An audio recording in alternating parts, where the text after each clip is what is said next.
నమస్తే, welcome to our channel.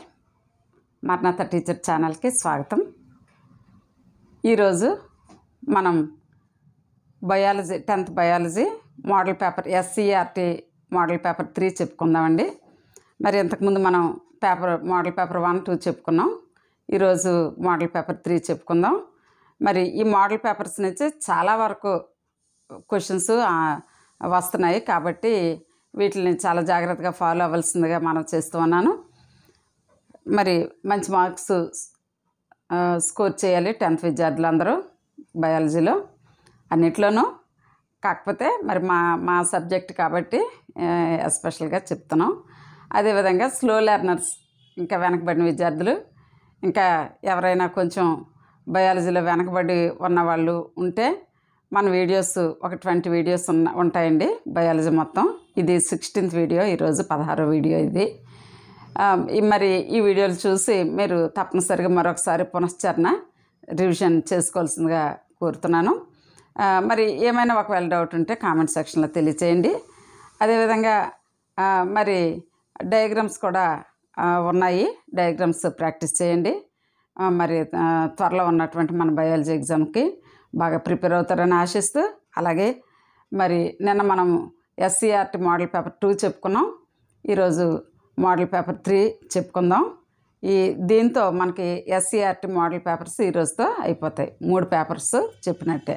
Pre final చెప్పుకున్నాం, paper grand test paper చెప్పుకున్నాం, SCERT model papers 1, 2, 3 కూడా చెప్పుకున్నట్టే. మరి ఇంక మనం వీడియోలోకి వెళ్దాం. వీడియోలోకి వెళ్ళకముందు మరొకసారి మనవి, మరి వీడియో ఎక్కడ స్కిప్ చేయకుండా చూడండి. అదేవిధంగా లైక్ చేయండి. ఇంకా ఎవరైనా సబ్స్క్రైబ్ చేసుకోకపోతే సబ్స్క్రైబ్ చేసుకోవాల్సిందిగా మనం చేస్తూ మరి మనం వీడియో చూద్దాం. SSC public examinations general science paper 2 biological science model paper 3 English version. Time 2 hours, maximum marks 50. Instructions: question paper consists of 4 sections and 17 questions. Internal choice is there only for question number 12 in section 3 and for all the questions in section 4. In the duration of 2 hours, 15 minutes of time is allotted to read the question paper. All answers should be written in the answer booklet only. Answers should be written neatly and legibly. Section 1. Answer all the questions. Each question carries 1 mark. Name the raw materials necessary for photosynthesis. ఫోటోసింథసిస్కి అవసరమైనటువంటి రా materials చెప్పమన్నారు. మనం చాలాసార్లు ఈ విషయం అయితే మనం చెప్పుకున్నాం కదా, గుర్తొచ్చిందా? మరి నేను ఒక ఎగ్జాంపుల్తో సహా చెప్పాను. మన అమ్మ అన్నం వండడానికి మరి బియ్యము, తర్వాత వాటరు, తర్వాత గ్యాస్ అంటే ఫ్లేమ్ హీట్ కావాలి కదా. అదేవిధంగా మరి 3 ఐటమ్స్ ఫోటోసింథసిస్ కూడా కావాలి. అక్కడ కూడా పిండి పదార్థం తయారవుతుంది, ఫుడ్ మెటీరియల్ అని మనం చెప్పుకున్నాం. ఆ 3 ఏంటో చెప్పగలరా?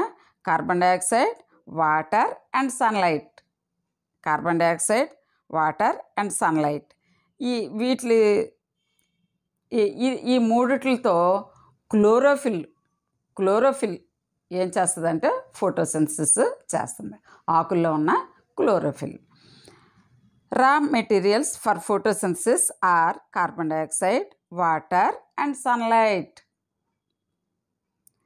Right a slogan to display on environmental day. Environmental డేకి స్లోగను మరి రాయమన్నారు. మనది slogans and abbreviations very first వీడియోలో చెప్పుకున్నాం. అది ఒకసారి మళ్ళీ మరి చూడండి. Go green, breathe clean. Go green, breathe clean. Save the environment, the future is in your hands. Save the environment, the future is in your hands. ఇవే కాదు, మీరు స్లోగన్స్ మీకు నచ్చినవి రాయొచ్చు. కాకపోతే రిలేటెడ్గా ఉండాలి, కొంచెం వినసొంపుగా ఉండాలి, తర్వాత కొంచెం మీనింగ్ఫుల్గా ఉండాలన్నమాట. Observe the given picture and identify the phenotypic ratio of F2 generation. F2 జనరేషన్లో ఫినోటైపిక్ రేషియో రాయమన్నారు, అంటే దృశ్య రూపక నిష్పత్తి. P అంటే parent. Cross fertilization. F1 self fertilization. F2లో మరి 3 పింక్, అంటే ఫస్ట్ ఒక పింకు ఒక గ్రీను. ఇది క్రాస్ ఫెర్టిలైజేషన్ అయితే F1 జనరేషన్లో పింక్ వచ్చింది. మళ్ళీ సెల్ఫ్ ఫెర్టిలైజేషన్ చేస్తే 3 పింకు ఒక గ్రీన్ ఫ్లవరు, అంటే వైట్ ఫ్లవరు వచ్చిందనమాట. First green and white flower, pink white flowers. ఈ పింక్ వైట్ ఫ్లవర్స్ F1 జనరేషన్లో పింక్ ఫ్లవర్ వచ్చింది. F2 జనరేషన్లో 3 పింకు ఒక వైట్ వచ్చిందన్నమాట. ఇప్పుడు దీనికి మరి ఫినోటైపిక్ రేషియో మనం ఎలా వేస్తామో చూడండి. 3 pink flowers to 1 white flower కదా, కాబట్టి ఏముంది 3:1 అంతే కదా. ఫినోటైపిక్ అంటే మనం దృశ్య రూపక నిష్పత్తి, లోపల దాగి ఉండేది జీనోటైపిక్ రేషియో, అది జన్యురూపక నిష్పత్తి. ఫినోటైపిక్ అంటే మన కంటికి ఎలా ఏ విధంగా కనిపిస్తుందో అదే మనం ఫినోటైపిక్ రేషియోగా వేస్తామన్నమాట. మన కంటికి ఎలా కనిపిస్తుంది? 3 పింక్ ఫ్లవర్స్ ఒక వైట్, కాబట్టి 3:1. Okay, understand. Next, what is meant by heredity? Heredity అనగానేమి? చాలా ఇంపార్టెంట్ క్వశ్చన్ ఇది, 1 మార్క్ క్వశ్చన్. చూడండి, నా వెనకాల చెప్పండి, చెప్పి మీరు బైహార్ట్ కూడా చెయ్యాలి. Heredity is the transfer of characteristics from parents to of spring through reproduction ప్రత్యుత్పత్తి ద్వారా తల్లిదండ్రుల నుంచి మరి పిల్లలకు, ఆఫ్ స్ప్రింగ్ అంటే పిల్లలకు లక్షణాలను చేరవేసేదే హెరిడిటీ, అనువంశికత. మరలా చెప్తున్నాను, heredity is the transfer of characteristics from parents to of spring through reproduction. 5th question, A man with blood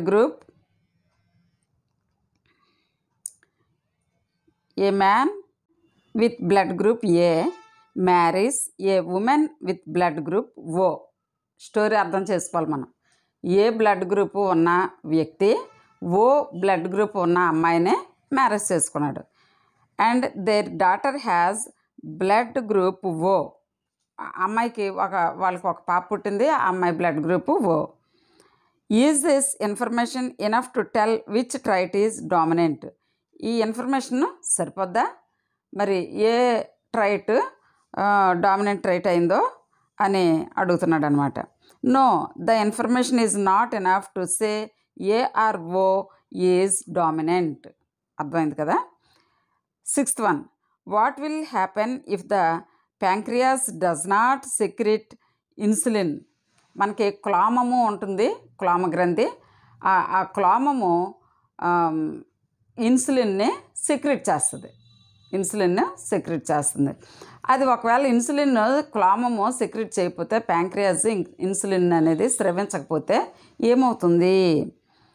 glucose builds up in the blood stream. It can lead to diabetes. ఏమవుద్ది? The body is unable to use the glucose for energy. Glucose builds up in the blood stream. రక్తంలో చక్కెర స్థాయిలు పెరిగిపోతాయి. అదే కదా diabetes అంటే. ఇంకేంటి? Sugar అంటున్నాం కదా మనం జబ్బుని, అందుకే షుగర్ అంటున్నాం. అంటే రక్తంలో చక్కెర స్థాయిలు, షుగరు పెరుగుతుందన్నమాట, glucose. It can lead to diabetes. ఇది మధుమేహ వ్యాధికి దారితీస్తుంది. The body is unable to use the glucose for energy. శరీరము మరి ఈ గ్లూకోజ్ని వాడుకోలేదు. Let us go to section 2. Note, answer all the questions. Each question carries 2 marks. 7th question, what measures do you suggest to avoid goiter? Goiter అంటే తెలుసు కదా మీకు, iodine లోపం వలన వచ్చే వ్యాధి. చాలా జాగ్రత్తగా గుర్తుంచుకోవాలి గాయిటర్ అనేది. గాయిటర్ వ్యాధి వలన ఏమవుద్ది? ఇక్కడ మనకి వాచిపోద్ది థైరాయిడ్ గ్లాండ్. ఎందుకని? ఎక్కడన్నా అయోడిన్ ఉందామో తీసుకుందామని ఆశతో ఆ థైరాయిడ్ గ్లాండ్ అనేది కొంచెం అది పెరుగుతుందన్నమాట అయోడిన్ తక్కువైనప్పుడు. What measures do you suggest to avoid goiter వ్యాధిని నివారించడానికి ఏ విధమైన సూచనలు ఇస్తావు? Eat iodine rich foods like seaweed and iodized salt etcetera. Exercise regularly for at least 150 minutes of moderate exercise per week. వారానికి 150 నిమిషాలు ఎక్సర్సైజ్ చెయ్యి కనీసం మినిమం చేయాలి, రెగ్యులర్గా చేయాలి. అయోడిన్ ఎక్కువ ఉన్నటువంటి ఫుడ్స్, సీవీడ్స్, మరి ఇంకా iodized salt, main iodized salt అనే రాయాలి. మనం అయోడైజ్డ్ సాల్ట్ వాడాలి. గెట్ ఎనఫ్ స్లీప్, సరిపడినంత నిద్రపోవాలి. It can help normalize hormone levels. Eat antioxidant rich fruits and vegetables. It can strengthen immunity and thyroid hormone balance. విన్నారు కదా, anti oxidant rich fruits అవి మనం తినాలి, ఫుడ్ తినాలి. Anti ఆక్సిడెంట్లు ఎక్కువగా ఉన్నటువంటి ఆహారం తీసుకోవాలి. ఇమ్యూనిటీ పెరుగుతుంది, మరి ఈ వ్యాధి రాకుండా ఉంటుందన్నమాట goitre. Next 8th one, what questions will you ask your teacher to know more about ecosystem? ఆవరణ వ్యవస్థ గురించి తెలుసుకోవడానికి నువ్వు మీ టీచర్ని ఏ ప్రశ్నలు అడుగుతావు? What are the key components of an ecosystem? How does energy flow through an ecosystem? What are the different types of ecosystems and how do they vary? How do organisms interact within an ecosystem? What are the impacts of human activity on ecosystems? చూసారా, 5 ప్రశ్నలు ఇక్కడ ఉన్నాయి. మీరు కూడా ఒక 5 questions అడగండి, రాయండి. అడిగినట్టు ఇక్కడ మనం రాస్తాం. 9th question, read the paragraph and answer the following questions. We know that the food we eat acts as a fuel to provide us energy to do work. Thus, the interactions among various components of the environment involves flow of energy from one component of the system to another. As we have studied, the autotrophs capture the energy present in sunlight and convert it into chemical energy. This energy supports all the activities of the living world. From autotrophs, the energy goes to the heterotrophs and decomposers. విన్నారు కదా, paragraph విన్నారా? మరి ఈ paragraph మీరు question పేపర్లో చాలా జాగ్రత్తగా చదువుకోవాలి. ఈ ఏ క్వశ్చన్ అయితే ఉందో దానికి ఇందులోనే జవాబు ఉంటుంది, ఈ పారాలోనే జవాబు ఉంటుంది. జాగ్రత్తగా వెతికి రాయాలి. ఇప్పుడు క్వశ్చన్స్ చూద్దాం. ఈ పారా నుంచి 3 questions వస్తాయి, చూడండి. 1, what is the energy source in an ecosystem? ఆవరణ వ్యవస్థలో ముఖ్యమైనటువంటి శక్తి వనరు ఎనర్జీ సోర్స్ ఏది? సన్లైట్, అందులో డౌటే లేదు. సూర్యరశ్మి మనందరికీ జీవనాధారం కదా, energy source. Write the flow of energy in ecosystem in the form of a flow chart రూపంలో మనకి ఫ్లో ఆఫ్ ఎనర్జీ రాయమన్నాడు. ఫస్ట్ ఏముంటుంది? సన్లైట్ కదా, అన్నిటికీ మెయిన్ రిసోర్స్ కదా. మరి ఎనర్జీ సోర్స్ మనకి సన్లైట్ కాబట్టి ఫస్ట్ మనకి సన్లైట్ ఉంటుంది. తర్వాత మీరు ఎర్ర మార్క్ ఇచ్చి ఆటోట్రోఫ్స్ అని రాస్తారు. ఆటోట్రోఫ్స్ అంటే ఏంటి? సొంతగా ఆహారం తయారు చేసుకునేవి, ఫర్ ఎగ్జాంపుల్ ప్లాంట్స్. తర్వాత హెటెరోట్రోఫ్స్ అంటే ఆటోట్రోఫ్స్ మీద ఆధారపడి జీవించేవి. తర్వాత డీకంపోజర్స్, లాస్ట్కి వచ్చేసరికి డీకంపోజర్స్. ఇది చాలా ముఖ్యము. ఈ ఎనర్జీ లెవెల్స్ ఈ విధంగా చిన్న ఫ్లో చార్ట్ లాగా. ఫ్లో చార్ట్ అంటే ఏం లేదు, ఒక యారో మార్క్ వేయడము, ఆ నెక్స్ట్ లెవెల్ రాయడం. ఈ విధంగా చిన్న ఫ్లో చార్ట్ వేయండి, అదే దీని answer. Next 3rd question, what will happen if decomposers are absent in an ecosystem? ఆవరణ వ్యవస్థలో డీకంపోజర్స్ ఒకవేళ లేకపోతే, విచ్ఛిన్నకారులు డీకంపోజర్స్ అంటే తెలుగు మీడియం పిల్లలు విచ్ఛిన్నకారులు లేకపోతే ఏమవుద్ది? డీకంపోజ్ చెయ్యాలి. ఒక ఆకు రాలిపోయింది, దాన్ని మట్టిలో కలపాలి. ఒక అరటి తొక్క పారేసాం, దాన్ని మట్టిలో కలపాలి. ఒక ఒక కుక్క చనిపోయింది, దాన్ని మట్టిలో కలపాలి. ఈ పని ఎవరు చేస్తున్నారు? ఎవరు చేస్తున్నారంటే డీకంపోజర్స్ ఉన్నాయి. మట్టిలో అనేక రకమైనటువంటి సూక్ష్మజీవులు, బ్యాక్టీరియా ఉంది, వాటినే మనం డీకంపోజర్స్ అని అంటున్నాం. ఇవే కానీ లేకపోతే ఏమవుద్ది? ఇప్పుడు చెప్పాను కదా, ఆ ఆకులు ఆకుల్లాగా ఉంటాయి, శవాల్లాగా ఉంటాయి, కుళ్ళవు, అలాగే ఉంటాయి, భూమి మొత్తం నిండిపోద్ది కదా.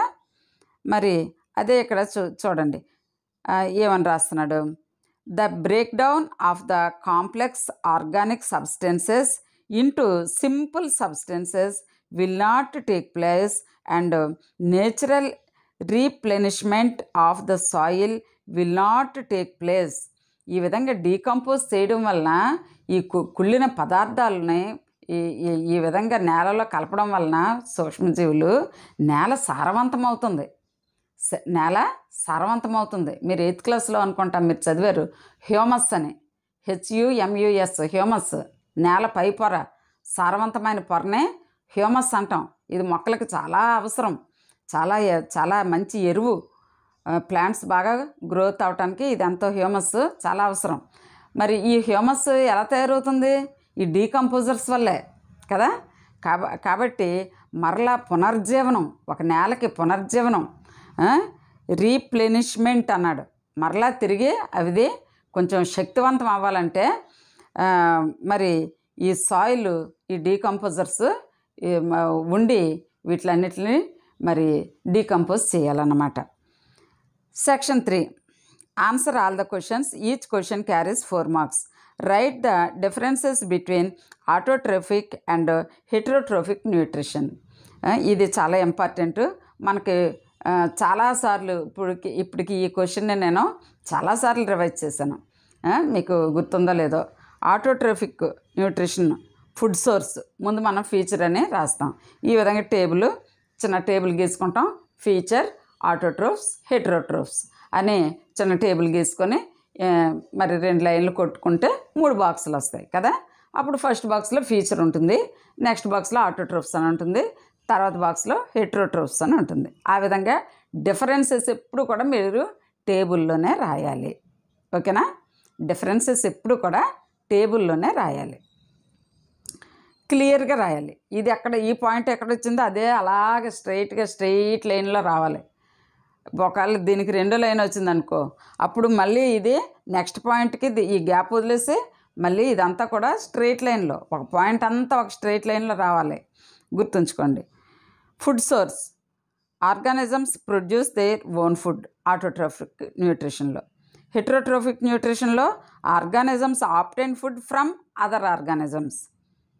ప్రాసెస్, ఫీచర్లో ప్రాసెస్. ఆటోట్రోఫిక్లో photosynthesis using sunlight, water and carbon dioxide. ఇక్కడ హెటరోట్రోఫిక్లో ingestion, digestion, absorption. Organisms feature. Autotrophic న్యూట్రిషన్లో plants, algae, some bacteria. Heterotrophic న్యూట్రిషన్లో యానిమల్స్, ఫంగై, మోస్ట్ బ్యాక్టీరియా. ఇంకా ఫీచర్స్లో రోల్ ఇన్ ఈకోసిస్టమ్, ఆవరణ వ్యవస్థలో వీటి యొక్క పాత్ర ఏమిటి? ఆటోట్రోఫిక్ న్యూట్రిషన్లో ప్రొడ్యూసర్స్ నిర్మాతలు, మరి నిర్మాణం చేసేవి ఆటోట్రోఫిక్ న్యూట్రిషన్. తర్వాత హెటరోట్రోఫిక్ న్యూట్రిషన్లో కన్స్యూమర్స్ అంటే వినియోగదారులు, వినియోగించేవాళ్ళు అనమాట. కన్స్యూమర్స్. ఇప్పుడు మనం ఒక షాప్కి వెళ్తాము, అక్కడ మనల్ని ఏమంటారు? కన్స్యూమర్స్ అంటారు, వినియోగదారులు అంటారు. మనం అక్కడ వస్తువులు కొనుక్కొని తెచ్చుకుంటాం కదా, అప్పుడు మనం కన్స్యూమర్స్ అవుతాం కదా. అదేవిధంగా మరి ఏదైనా వాడుకోవడాన్ని వినియోగం అంటాం, దాన్నే కన్స్యూమర్స్ అని వినియోగదారుల్ని అంటాం అన్నమాట. మరి ఇక్కడ ఆటోట్రోఫిక్ న్యూట్రిషన్లో అవన్నీ కూడా ప్రొడ్యూసర్స్ మరి ఫుడ్ని ఫోటోసింథసిస్ చేసి సొంతంగా తయారు చేసుకుంటున్నాయి. మరి ఇక్కడ హెటరోట్రోఫిక్ న్యూట్రిషన్లో ఇవన్నీ కూడా కన్స్యూమర్స్, వినియోగదారులుగా ఉన్నాయి. Next observe the 11th question. Observe the diagram and answer the following questions. మరి ఇక్కడ మనకి ఏమిచ్చాడంటే ఎడ్రినల్ గ్లాండ్, టెస్టిస్ ఇవన్నీ ఇచ్చాడు. పిట్యూటరీ ఈ గ్లాండ్స్ ఇచ్చాడు. థైరాయిడ్ గ్లాండ్ ఇవన్నీ కూడా, అంటే ఇవన్నీ ఏంటి, ఇవన్నీ మరి ఎండోక్రైనల్ గ్లాండ్స్, వినాల గ్రంథులు ఉంటాయి కదా, అవి ఇచ్చాడు. వాటిని మనం డయాగ్రామ్ ఇచ్చాడు, ఆ పార్ట్స్ మనం రాయాలన్నమాట. చూడండి, identify the parts A and B. A adrenal gland. Adrenal gland ఎక్కడ ఉంటుందమ్మా తెలుసా? ఎడ్రినల్ గ్లాండ్ ఎక్కడ ఉంటుంది? మూత్రపిండంకి పైన చిన్న టోపీలాగా ఉంటుంది. కిడ్నీకి పైన చిన్న టోపీలా ఉండేదే ఎడ్రినల్ గ్లాండ్, ఎడ్రినల్ గ్రంథి. Adrenal gland. తర్వాత టెస్టిస్. మరి టెస్టిస్ ఎక్కడ ఉంటుంది? టెస్టికల్స్ ఉంటాయి కదా, స్క్రోటంలో 2 టెస్టిస్ ఉంటాయి కదా పెనిస్ పక్కన. మరి ఈ పొడవాటి పురుషాంగాన్ని పెనిస్ అంటాం. మరి అక్కడ స్క్రోటంలో ఉండే 2 వృషణాలనే మనం టెస్టిస్ అంటాం. అక్కడ మనకి హార్మోన్ రిలీజ్ అవుద్ది కదా, అది బి టెస్టిస్. తర్వాత which gland secretes growth hormone. Growth హార్మోన్నే సెక్రెట్ చేసేది ఏమిటి? మీకు చాలాసార్లు చెప్పాను. ఇది పిట్యూటరీ గ్లాండ్. పిట్యూటరీ గ్లాండ్ ఎక్కడ ఉంటుంది? మరి బ్రెయిన్లో మనకి ఇది ఉంటుందన్నమాట, పిట్యూటరీ గ్లాండ్. దాన్నే మనం మాస్టర్ గ్లాండ్ అని అంటాం. Where is the thyroid gland located. Thyroid గ్రంథి ఎక్కడ ఉంటుంది? మీకు చాలాసార్లు చెప్పాను, ఇక్కడ నన్ను చూపించి కూడా చెప్పాను మీకు. The thyroid gland is located in the front of the neck. Front of the neck, మెడ వెనక భాగంలో కాదు. మెడ అని రాయకూడదు, నెక్ అని రాయకూడదు. ఎందుకంటే నెక్కి మనకి రౌండ్ షేప్లో ఉంటుంది నెక్, బ్యాక్ సైడ్స్ ఉన్నాయి కాబట్టి మనం ఫ్రంట్ ఆఫ్ ద నెక్ అని రాయండి. ఇక్కడ బటర్ఫ్లై ఆకారంలో, సీతాకోక చిలుక ఆకారంలో ఈ పార్ట్లో థైరాయిడ్ గ్లాండ్ ఉంటుంది, గుర్తుంచుకోండి. తర్వాత దీనికి చాయిస్ ఉంది 11th. Draw the diagram of female reproductive system and label the parts. మీకు ఇంతకుముందు చాలాసార్లు చూపించి చెప్పాను కదా, ఇదిగో ఫిమేల్ రిప్రొడక్టివ్ సిస్టమ్ని డ్రా చేయమన్నాడు, ఇదిగో. And label the parts label చేయమన్నాడు.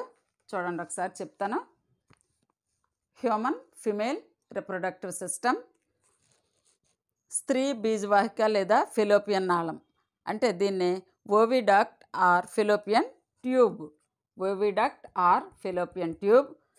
ఇదేంటి? వావరీ, అంటే స్త్రీ బీజకోశము. యుటరస్ గర్భాశయము. ఇదంతా కూడా యుటరస్.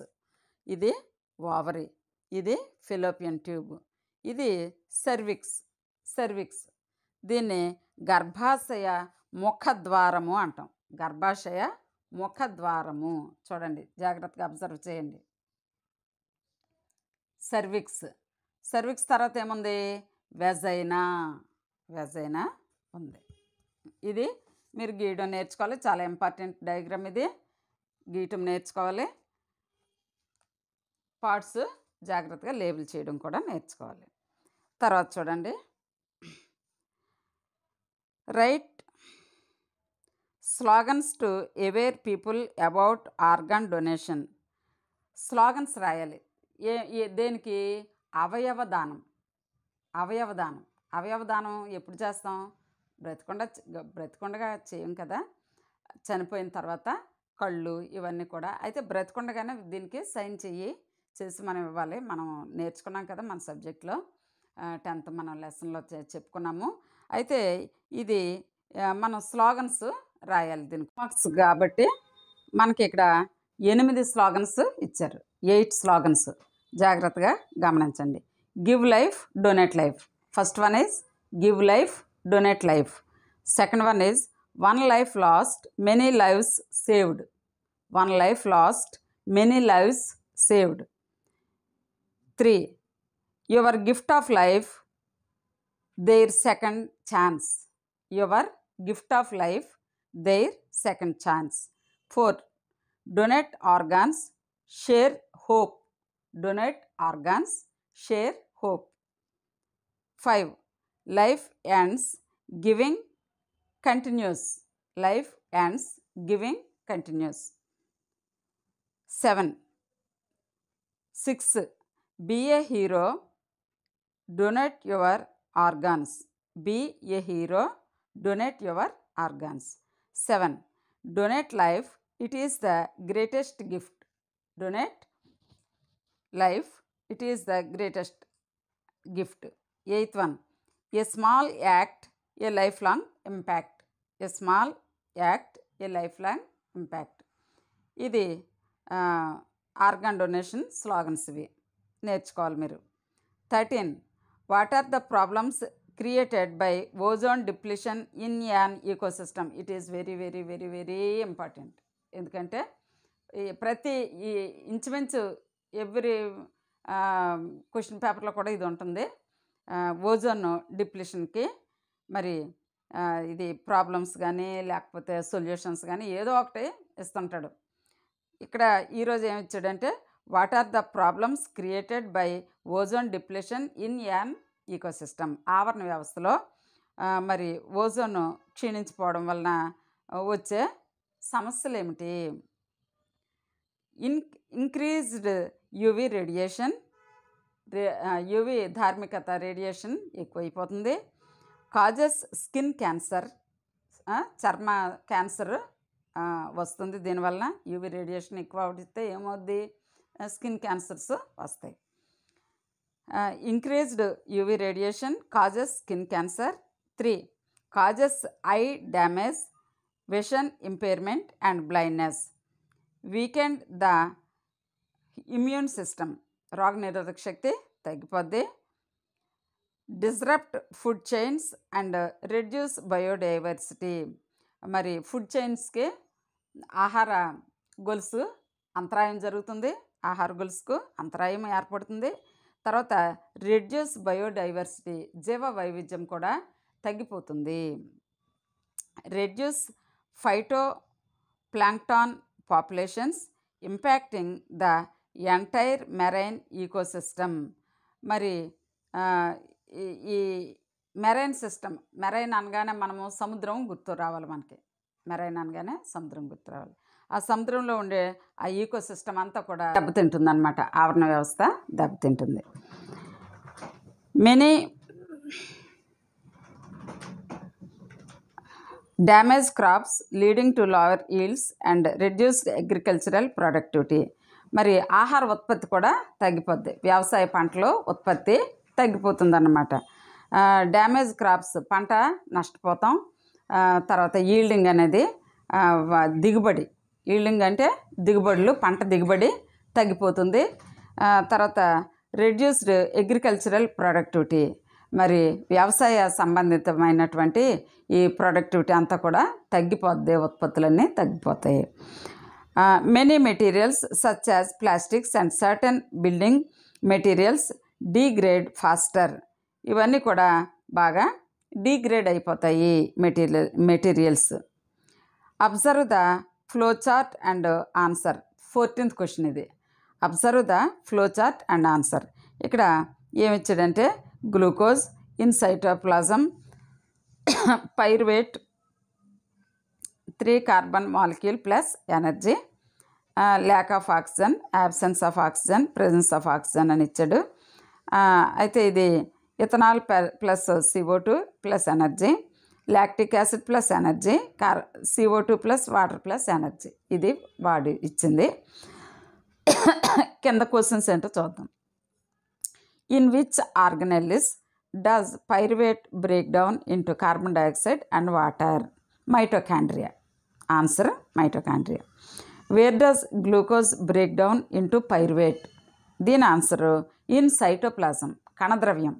కణద్రవ్యంలో గ్లూకోజ్ అనేది బ్రేక్ డౌన్ అవుతుందన్నమాట. What are the end products of aerobic respiration? Aerobic రెస్పిరేషన్లో ఎండ్ ప్రొడక్ట్స్ ఏముంటాయి? Carbon dioxide, water and energy. In which cells of humans lactic acid is formed by anaerobic respiration? Answer is in our muscle cells. In our muscle cells. ఇప్పుడు section 4కి వెళ్ళాం మనం. మరి section 4లో చూద్దాం. ఇది last section కదా, తెలుసు కదా మీకు. ఆన్సర్ ఆల్ ద క్వశ్చన్స్, అన్ని క్వశ్చన్లకి సమాధానం రాయాలి. Each question carries 8 marks. Each question has internal choice ఉంటుంది ప్రతి క్వశ్చన్కి. Observe the diagram, 16th question అనమాట ఇది. Observe the diagram and answer the following questions. మరి వాడిచ్చిన డయాగ్రామ్ ఇక్కడ ఏంటంటే, ఇదిగో మీకు చాలాసార్లు రోజు చెప్పుకుంటూనే ఉన్నాం ఇది. ఇదిగో ఇది ఈ డయాగ్రామ్ని అబ్జర్వ్ చేయమన్నాడు. ఇప్పుడు క్వశ్చన్స్ ఇచ్చాడు, మనం రాయాలి. మీరు డయాగ్రామ్ వేయక్కర్లేదు, ఇక్కడ ఇచ్చాడు. దీన్ని చూసి ఇక్కడ ఇచ్చినటువంటి ప్రశ్నలకి సమాధానాలు రాయాలి. What is the aim of this experiment? Answer is CO2 is essential for photosynthesis. Second one, why do we keep KOH in one of the bell jars? ఇదిగో ఒక బెల్ జార్లో మనం ఇదిగో ఇక్కడ ఏం పెట్టాం మనం, watch glass containing potassium hydroxide పెట్టాం కదా ఇక్కడ. ఇదిగో ఇది ఎందుకు పెట్టారని అడుగుతున్నాడు. పొటాషియం హైడ్రాక్సైడ్ ఎందుకు పెట్టాలి, ఎందుకు పెట్టావు అని అడుగుతున్నాడు. Answer, to absorb carbon dioxide which is essential for photosynthesis. మరి కిరణజన్య సమయక్రియ చేయడానికి అవసరమైనటువంటి కార్బన్ డయాక్సైడ్ని ఇది పీల్చేస్తుంది కనుక మనము ఇది పెట్టాము. What is the chemical use to test the presence of starch? మరి పిండి పదార్థ పరీక్ష అనగానే మనకి అయోడిన్ గుర్తు రావాలమ్మా. ఏంటిది? అయోడిన్, IODINE, అయోడిన్ మనము స్టార్చ్ టెస్టింగ్ దీంట్లో మనము ఆ ఎక్స్పెరిమెంట్లో వాడే కెమికల్ అన్నమాట iodine. What is the purpose of keeping the plants in a dark room before the experiment? మనం చూడండి, ఈ ఎక్స్పెరిమెంట్ చేయడానికి ముందుగా డార్క్ రూమ్లో పెడతాం దీన్ని. ఎందుకు? To remove starch from their leaves. ఆకుల నుంచి పిండి పదార్థం యూటిలైజ్ అయిపోద్ది అనమాట, అవి వాడేసుకుంటుంది, అదంతా కూడా అయిపోద్ది. A process known as destarching అంటాం దీన్ని. డీస్టార్చింగ్ అని అంటాము. To remove starch from their leaves, a process known as destarching. ఇది చూసారా ఎంత ఈజీగా ఉందో. ఇది ఇలా రాస్తే మీరు ఇది ఈ 4 ప్రశ్నలకి సమాధానాలు రాస్తే 8 మార్క్స్. ఎంత బాగుందో కదా. ఇప్పటికి ఈ ఎక్స్పెరిమెంట్ చాలా సార్లు చెప్పాను, మీకు చాలాసార్లు చెప్పాను. జాగ్రత్తగా మీకు చెప్పాను కూడా. ప్రాబబిలిటీ అయితే దీనికే ఎక్కువ ఉంటుంది, ఈ ఎక్స్పెరిమెంట్ ఇవ్వడానికి ఎక్కువ అవకాశం అయితే ఉంటుంది. అలా అని మనం ఏమీ చెప్పలేము. కిరణజన్య సమయక్రియకు 3 ధాతువులు మనకు అవసరం కదా, కార్బన్ డయాక్సైడ్, మరి సన్లైట్, వాటర్, ఇవన్నీ కూడా నిరూపించమని మనకి అడుగుతాడు. క్లోరోఫిల్ అవసరమని అలా నిరూపిస్తామంటాడు. మరి ఈ ఎక్స్పెరిమెంట్ ఏదో ఒకటి గ్యారంటీ కాబట్టి ఖచ్చితంగా అందరూ కూడా నేర్చుకోవాలి. ఓకేనా? Okay, now let us go to the next question. 16B, this is the last question. చూద్దాం. లాస్ట్ క్వశ్చన్ కాదమ్మా, 17 ఇంకా ఉంది. ఇది 16th క్వశ్చన్ చూద్దాం. Describe the procedure followed by you to observe budding in east. చూడండి, ఈస్ట్లో బడ్డింగ్ మనం రోజు చెప్పుకుంటూనే ఉన్నాం. ఇవి రోజు ఇవే చెప్పుకుంటున్నాం కదా, ఇవే ఇస్తున్నాడు. కాబట్టి జాగ్రత్తగా మన వీడియోస్ ఫాలో అవ్వండి, చక్కగా చదవండి. ఏ భయం లేదు. బయాలజీ అంటే భయమే లేదు, ఎందుకంటే ఫుల్ మార్క్స్ తెచ్చుకోవడానికి మంచి అవకాశం బయాలజీ. Materials required. మన వీడియోలు చూస్తే ఇంకా అసలు డౌటే లేకుండా ఎగ్జామ్స్ రాస్తారు మీరు. ఇప్పుడు మనకి ఏమంటున్నాడంటే అబ్జర్వ్ బడ్డింగ్ ఇన్ ఈస్ట్లో ఇదిగో చూడండి, బడ్డింగ్ ఇన్ ఈస్ట్ ఇదే ఇచ్చాడు. మెటీరియల్స్ రిక్వైర్డ్ ఏం కావాలి? Yeast culture, slides and cover slips, microscope, pipette, methylene blue stain ఇవి కావాలన్నమాట. Procedure: dissolve a small amount in warm water, allow the yeast to activate for a few minutes. 2. Wash the slide and cover slip thoroughly and dry them completely. Third point, using a pipette, transfer a small drop of the yeast culture onto the center of the slide. Next point, add a methylene blue stain drop to the yeast culture on the slide. Sit for a minute or two. Next point, gently lower a cover slip onto the slide at an angle to avoid trapping air bubbles. Next point, place the slide on the microscope stage and focus on the yeast cells. Next point, look for yeast cells with small, round or oval outgrowths. These are the buds. Last point, you may see buds forming, growing and eventually separating from the parent cell. ఇదిగో చూడండి, ఇక్కడ మనకి 4 stages కూడా ఇచ్చాడు. First స్టేజ్లో ఏమవుతుంది? Parent east cell nucleus రెండుగా divide అవ్వడం స్టార్ట్ అవుతుంది. ఇక్కడ బిలో చిన్న బడ్ కూడా వచ్చింది. మరి ఈ న్యూక్లియస్ అనేది బాగా సాగి ఈ బడ్లోకి వెళ్తుంది. ఇక్కడేమైందంటే ఈ చిన్న బడ్లో న్యూక్లియస్ ఉంది, మరి బాడీ కూడా ఉంది. Bud, nucleus, cytoplasm divides. This is parent yeast, chain of yeast cells form a daughter yeast. చూసారు కదా, ఈ 4 స్టేజెస్ కూడా మీరు ఇలాగ వేయాల్సి ఉంటుంది. ఇక్కడ మీరు డయాగ్రామ్ ఖచ్చితంగా వేయాలి. Safety precautions: always wear gloves and eye protection when handling chemicals or stains. Dispose of used slides and cover slips properly. Wash your hands thoroughly after completing the experiment. Conclusion: by following these steps, you should be able to observe budding in yeast cells and gain a better understanding of this asexual reproduction process. ఇదేంటి? asexual reproduction process. ఇది ఈస్ట్లో budding, అలాగే హైడ్రాలో budding కూడా.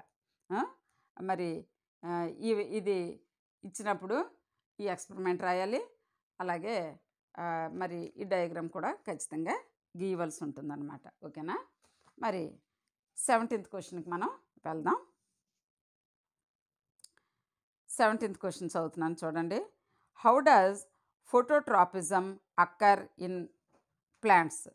మరి మనం ఇప్పటికి phototropism చాలాసార్లు మనం చెప్పుకున్నాం.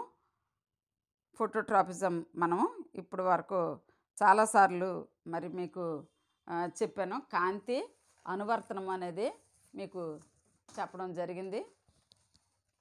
ఒకసారి తీస్తాను, ఆ డయాగ్రామ్ కూడా మీకు చూపిస్తాను. ఎందుకంటే 8 మార్క్స్ క్వశ్చన్ కాబట్టి మనకి ఇది వెరీ వెరీ ఇంపార్టెంట్ అన్నమాట.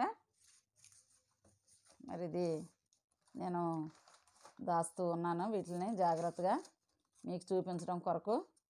మీరు కూడా జాగ్రత్తగా అన్ని డయాగ్రామ్స్ కూడా నేర్చుకోవాలి. డయాగ్రామ్స్ మనకి బయాలజీలో చాలా చాలా వెరీ వెరీ ఇంపార్టెంట్ అన్నమాట. మరి ఫోటోట్రాపిజం అంటే తెలుగులో ఏమంటారని చెప్పాను? కాంతి అనువర్తనము. దీనికి మనము మరి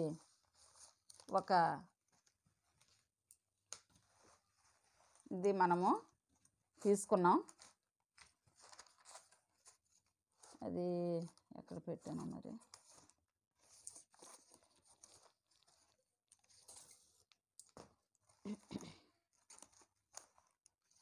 ఇదిగోండి ఫోటోట్రాపిజం చూసారా?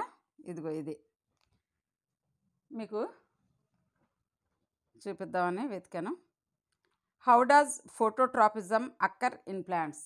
ఇదే ఫోటోట్రాపిజం. చూడండి, దీని ఆన్సర్ చదువుతాను.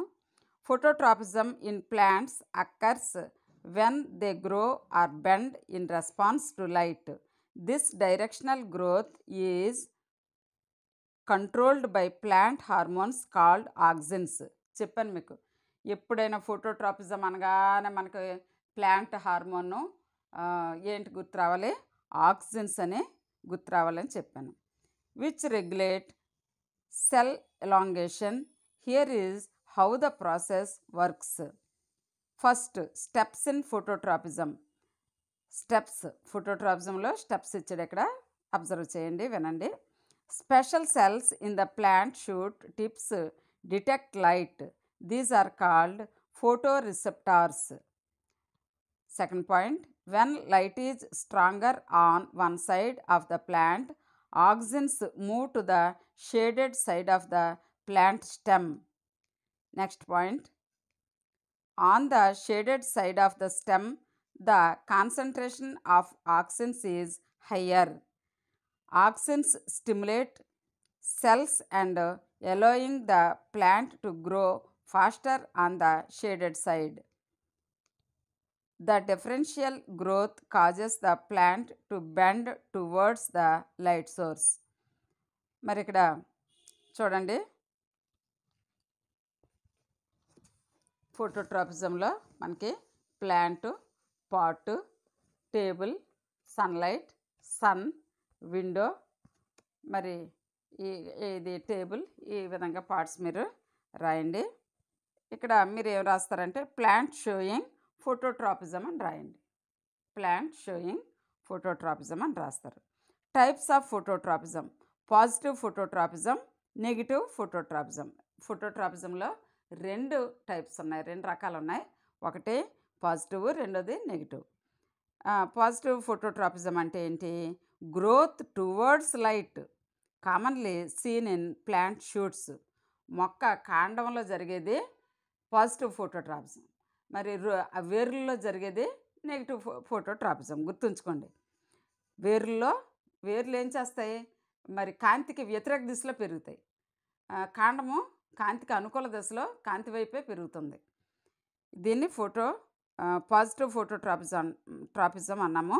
ఇంకా నెగిటివ్ ఫోటోట్రాపిజం అంటే growth away from light observed in some plant roots.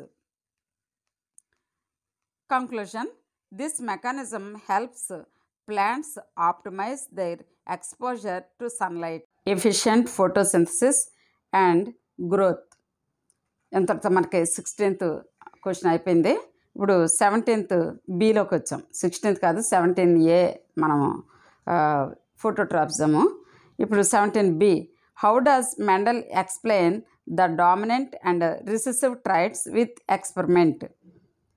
Mendel's law of dominance states that when two organisms that are homozygous for two different versions of a trait alleles are crossed, the offspring will exhibit only the dominant trait in the phenotype. Here is a breakdown of the classic experiment. Mendel చేసినటువంటి ఎక్స్పెరిమెంట్ని ఇక్కడ మనం dominant and recessive traits experiment మనం ఇక్కడ రాయాలి. First point, parental జనరేషన్ని మనం capital Pతో సూచిస్తాం. Mendel crossed 2 pure bred pea plants with contrasting traits. Example, tall plant, capital T, homozygous dominant for tallness. Short plant, small t, homozygous recessive for shortness. ఇది ఒక trait తీసుకున్నాడు, ఒక లక్షణాన్ని తీసుకున్నాడు, అంటే పొట్టి పొడవు లక్షణం ఇది తీసుకున్నాడు. అయితే ఫస్ట్ ఫీలియల్ జనరేషన్లో ఏముంది? ఫస్ట్ మనము పేరెంటల్ జనరేషన్ని క్యాపిటల్ Pతో సూచిస్తాం. ఫస్ట్ ఫీలియల్ జనరేషన్ని F1 అంటాము. సెకండ్ ఫీలియల్ జనరేషన్ని F2 అంటాం. ఇప్పుడు ఫస్ట్ ఫీలియల్ జనరేషన్లో ఏం జరిగింది? All of spring in the F1 generation were tall. అన్నీ కూడా పొడవే వచ్చాయి. మనం పొట్టి పొడవు కూడా ట్రైట్స్ రెండు సంకరీకరణం చేసాం. కానీ ఇక్కడ ఏమైంది, అన్నీ కూడా F1 జనరేషన్లో టాల్ వచ్చాయి. This demonstrated that the tall trait is dominant over the short trait. ఇది టాల్ ట్రైట్ ఇప్పుడు డామినెంట్ ట్రైట్గా వచ్చింది. ఇప్పుడు అంటే షార్ట్ అనేది రిసెసివ్ ట్రైట్గా ఉంది, జీన్స్ ఉన్నాయి, షార్ట్ జీన్స్. కానీ మరి అది ఇప్పుడు మనకి ఫీనోటైపిక్లో కనబడదు. The genotype of all F1 plants was capital T small t అంటే హెటరోజైగస్. హెటరోజైగస్ అంటే రెండు వేరే వేరే లక్షణాలతో ఉన్నప్పుడు దాన్ని మనం హెటరోజైగస్ అనాలి. అంటే ఇక్కడ పొడవు ఉంది, పొట్టి ఉంది జీన్స్లో. కానీ మనకు కనబడడానికి ఫీనోటైపిక్లో అన్నీ కూడా టాలే కనిపిస్తున్నాయి F1 జనరేషన్లో. అర్థమైందా మీకు? ఇప్పుడు the genotype of all F1 plants was heterozygous అంటే capital T small t. Homozygous అంటే ఏంటి, రెండు ఒకే లక్షణాలు అంటే క్యాపిటల్ T కానీ స్మాల్ t అంటే టాల్ కానీ షార్ట్ కానీ ఒకే లక్షణాలు ఉంటే దాన్ని మనం హోమోజైగస్ అంటాం, ట్రైట్స్. సెకండ్ ఫీలియల్ జనరేషన్లో ఏం జరిగిందో చూద్దాం. Mendel allowed the F1 plants capital T small t to self pollination. ఇప్పుడు సెల్ఫ్ పాలినేషను స్వపరాగ సంపర్కము అనాలి తెలుగులో. స్వపరాగ సంపర్కము, దీనికి ఆపోజిట్ ఏంటి, పరపరాగ సంపర్కము. వేరే చోట నుంచి పరాగరేణువు వస్తే ఒకే చెట్టులో పరాగరేణువులు దాంట్లోవి అయితే స్వపరాగ సంపర్కం అని అంటాం. పాలన్ గ్రెయిన్స్ మరి అవే పాలన్ గ్రెయిన్స్తో పాలినేషన్ చేస్తే మనము సెల్ఫ్ పాలినేషన్ అని అంటాం. ఇప్పుడు మెండల్ ఏం చేశాడంటే, ఇప్పుడు మనకు అన్ని టాలే కనిపిస్తున్నాయి, దాన్నే మళ్ళీ సెల్ఫ్ పాలినేషన్ చేస్తే ఏమైంది, అన్ని టాలే రావాలి కదా, కానీ అలా జరగలేదు. ఎలా జరిగింది చూద్దాం. Mendel allowed the F1 plants to self-pollinate. The F2 generation showed a phenotypic ratio of approximately 3 tall plants to 1 short plant. 3 ఏమో టాల్ ప్లాంట్స్ వచ్చాయి, ఒకటేమో షార్ట్ ప్లాంట్ వచ్చింది. ఎక్కడిది షార్ట్ ప్లాంట్? మరి ఇప్పుడు సెల్ఫ్ పాలినేషన్ చేసినవన్నీ టాల్ ప్లాంట్సే కదా. ఎక్కడదంటే మరి పేరెంటల్, మనకి చూసారా, ఫస్ట్ మనము పేరెంటల్ జనరేషన్లో మనం ఏం చేసాము, ఒక క్యాపిటల్ అంటే పొడవు పొట్టి రెండు మొక్కల్ని కూడా మనము పాలినేషన్ చేసాం కదా. కాబట్టి ఇప్పుడు మనకి ఇక్కడ సెకండ్ ఫీలియల్ జనరేషన్ F2 జనరేషన్లో మనకి ఏం కనిపిస్తుందంటే, the F2 generation showed a phenotypic ratio of approximately 3 tall plants to 1 short plant. అంటే దీన్ని రేషియో ఎలా రాస్తామమ్మా, 3:1 అంతే కదా. This further supported the concept of dominance and recessiveness. ఈ విధంగా మనము మరి మెండల్ డామినెంట్ అండ్ రిసెసివ్ ట్రైట్స్ని మనము ఎక్స్పెరిమెంట్ ద్వారా ఈ విధంగా నిరూపించాం. అయితే మనము కీ అబ్జర్వేషన్స్ ఇక్కడ ఏం రాశాడంటే, dominant trait the trait that is expressed in the F1 generation, recessive trait the trait that is marked in the F1 generation but can reappear in the F2 generation. మరి ఇది మనము చిన్న డయాగ్రామ్గా మరి Mendel ఇవన్నీ కూడా ఎక్కడ చేశాడు, బఠానీ ప్లాంట్ పీ ప్లాంట్ మీద చేశాడు కదా. మరి ఆ చిన్న ప్లాంట్ బొమ్మలో గీయండి, లేదు ప్లాంట్ బొమ్మ మేము గీయలేమనుకుంటే కనీసము క్యాపిటల్ T స్మాల్ t ఈ విధంగా మరి ఒక మైండ్ మ్యాప్ లాగా మనకు తెలుసు కదా, హెరిడిటీలో మనము ఆల్రెడీ మనం రివిజన్ చేసుకున్నాం. ఇలాగా మనం గీయాలన్నమాట. Capital T into small t gives capital T small t అంటే F1 జనరేషన్లో మరి అన్ని టాలే క్యాపిటల్ T స్మాల్ t. ఈ విధంగా మరి F2 జనరేషన్ ఎలా ఉంటుంది, ఫినోటైపిక్ రేషియో 3:1, జీనోటైపిక్ రేషియో 1:2:1. చాలా బాగా గుర్తుంచుకోవాలి మీరు. F2 జనరేషన్లో ఫినోటైపిక్ రేషియో 3:1 అంటే దృశ్యరూపక నిష్పత్తి, జన్యురూపక నిష్పత్తి జీనోటైపిక్ రేషియో 1:2:1 అన్నమాట. బాగా గుర్తుంచుకోండి, ఇది చాలా important. Tallness is equal to dominant character అన్నమాట. మరి ఈ విధంగా మనం కంక్లూషన్ రాస్తే ఇది సరిపోతుంది. కంక్లూషన్ ఈ విధంగా రాస్తాం, గుర్తుంచుకోండి. Mendel's experiment with pea plants demonstrated the law of dominance, providing a fundamental understanding of how traits are inherited. లక్షణాలు ఏ విధంగా తన తర్వాత తరాలకి అనువంశికంగా మరి వెళ్తూ ఉన్నాయి అనేది ఈ మెండల్ నిరూపించాడు. లక్షణాలు మన తర్వాత తరానికి ఏ విధంగా మరి వారసత్వంగా ఏ విధంగా ఇన్హెరిటెన్స్ వెళ్తుంది అనేది, inherited. This law along with his other loss of inheritance laid the foundation for modern genetics. చూసారా, ఇప్పుడు ఆధునిక జన్యుశాస్త్రము, జన్యుశాస్త్ర పితామహుడు ఎవరు? మెండల్ కదా. మెండల్ గుర్తుంచుకోవాలి. మరి ఈ మెండల్ చేసినటువంటి ఈ ప్రయోగం చాలా కీ పాయింట్ అన్నమాట. దేనికి? ఇప్పుడు ప్రజెంట్ నడుస్తున్నటువంటి ఆధునిక జన్యుశాస్త్రానికి చాలా చాలా ముఖ్యమైనటువంటి మరి వనరు, రిసోర్స్. ఆయన ఆ ప్రయోగం ద్వారా నిరూపించబట్టే ఈ ఆధునిక జన్యుశాస్త్రం ఎంత చక్కగా ఈరోజు అభివృద్ధి చెందింది. మరి డియర్ చిల్డ్రన్, మరి ఈరోజు మనము ఎస్సీఈఆర్టీ మోడల్ పేపర్ 3 కంప్లీట్గా రివైజ్ చేసుకున్నాం. మరి చాలా సంతోషం. 3 మోడల్ పేపర్స్ కూడా చెప్పాను. ప్రీ ఫైనల్ టెస్ట్ కీ అంతా చెప్పాను, గ్రాండ్ టెస్ట్ కీ అంతా చెప్పాను. అలాగే ఎస్సీఈఆర్టీ 3 మోడల్ పేపర్స్ రివైజ్ చేసుకున్నాం. మరి మీరు ఫాలో అవుతున్నారు అనుకుంటున్నాను. మరి ఇవి మీరు ఫాలో అయితే చాలా వరకు ఇందులోనే మనకు వస్తాయి.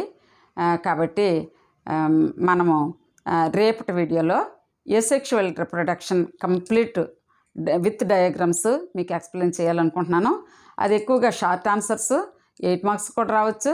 ఎసెక్షువల్ రిప్రొడక్షన్ అందులో కొన్ని విధానాలు ఇవన్నీ ఉన్నాయి కదా, రేపటి వీడియోలో ఎక్స్ప్లెయిన్ చేస్తాను. మరి మీ డోంట్ మిస్. మరి మన ఛానల్ ఇంకా ఎవరైనా సబ్స్క్రైబ్ చేసుకోకపోతే తప్పనిసరిగా సబ్స్క్రైబ్ చేయండి. అదేవిధంగా ఒక లైక్ చేయండి. Thank you friends, thank you for watching.